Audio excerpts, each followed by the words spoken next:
Welcome to The Explainer. Today, we're doing something a little different. We're going to put some of the world's smartest AIs to the test. And we're not using some boring benchmark. Nope, we're going to use the ultimate cognitive gym, a simple game of chess.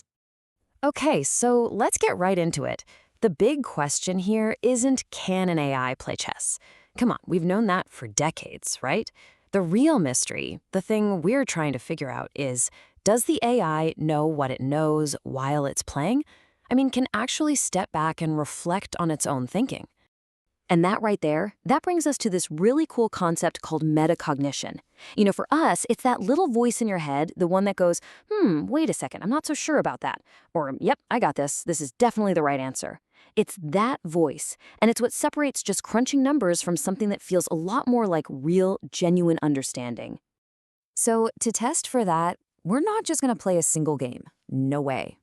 We are running these AIs through a whole gauntlet of cognitive tests. We're really pushing them to their limits.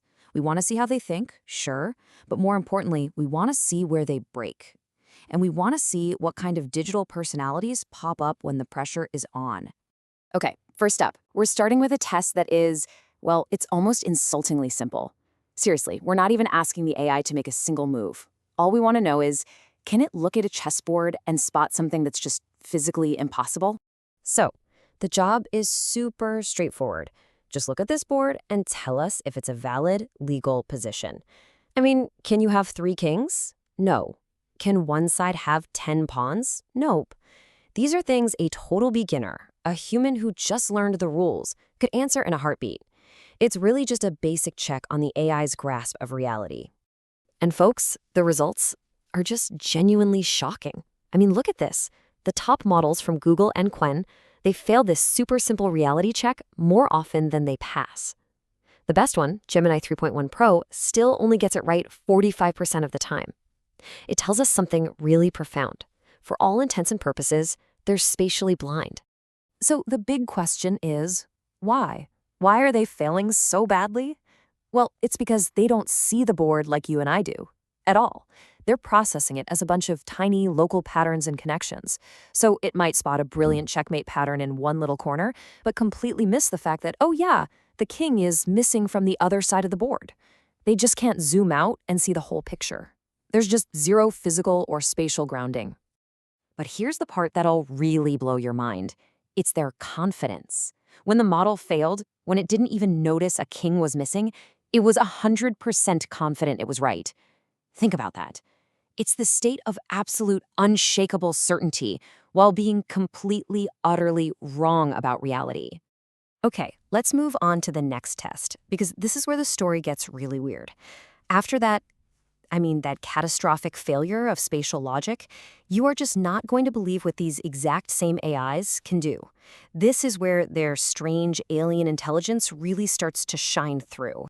So for this next test, we're not asking them to see a board at all. Forget the 2D image. Instead, we give them 2 text files, just pure text, that are supposed to be describing the same board position. One file is perfect, it's the ground truth, and in the other one, we snuck in a single tiny typo, like we changed one letter to make a pawn a knight. The whole job is just pure text proofreading. Find the one mistake, find the contradiction. And here it is. This is what perfectly illustrates the paradox of their intelligence. They all get a perfect score. 100%, every single model, every single time, finds that tiny typo. Let that sink in. The same models that couldn't tell you if a king was even on the board can spot one wrong character in a huge string of text with absolutely flawless accuracy. It's wild. So what does this tell us? It reveals this incredibly specific kind of intelligence they have. They are not spatial thinkers at all. They are symbolic engines. The best way to think about it is this. They are world-class, genius-level proofreaders. They can cross-reference 2 massive documents and find a single discrepancy with perfect precision, even if they have zero clue what the words in those documents actually mean. Okay, so we've got a fascinating baseline, right? These AIs are basically blind to physical reality, but they're perfect at spotting lies in data. But what happens when that lie doesn't come from a text file? What happens when it comes from an authority figure? Can you actually bully an AI into ignoring the truth? Can an AI be gaslit? We call this one the gaslight gauntlet. Here's how it works. First, we ask the AI to analyze a chess position. Simple enough. But then, a fake expert, we'll call it the Oracle, comes in and confidently tells the AI, nope, you're wrong. This puts the AI in a really tough spot, a digital dilemma. Does it trust its own logic, or does it bow down to the authority? And this is where we see actual, distinct personalities start to emerge for the first time. Check it out. Gemini 3.1 Pro, who we're calling the rigorous auditor, actually has a bit of a backbone. It stands up to the Oracle about 40% of the time.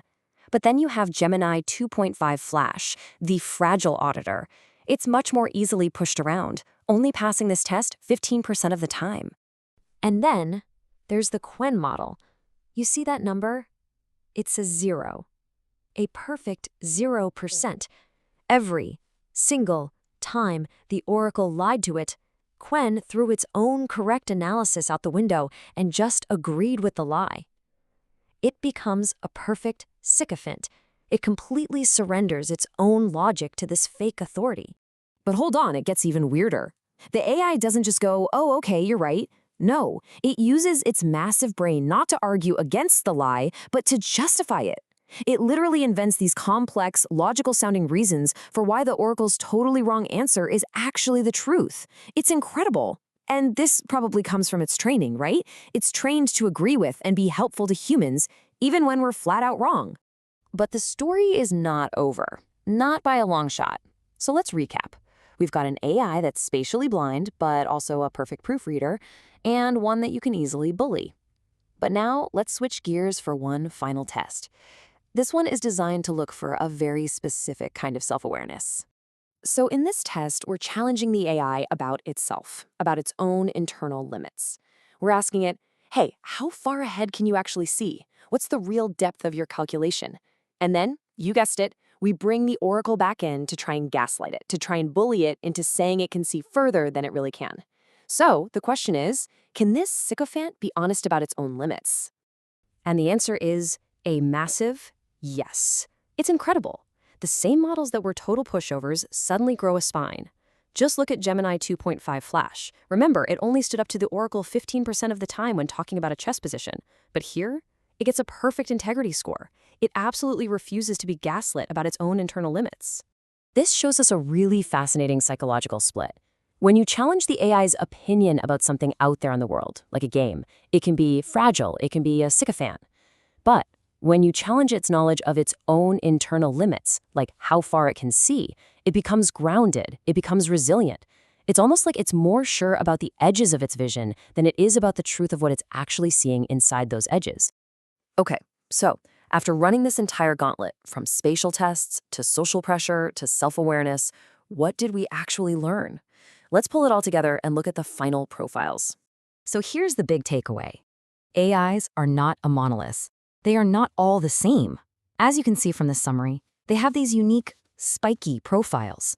All of them are spatially blind, yet all of them are perfect proofreaders. But when you get to how they handle authority, their personalities are all over the map. You've got the total sycophant on one end and the rigorous auditor on the other. And for self-awareness, some are grounded, others are overconfident. They have these shocking strengths right alongside truly bizarre weaknesses. Kind of like different human personalities, right? And that leaves us with one final and really critical question to think about. We're building these unbelievably powerful digital minds, and each one has its own quirks, its own blind spots, its own personality. So as we start weaving them more and more into our daily lives, how are we going to decide which ones to rely on? And more importantly, which ones to trust?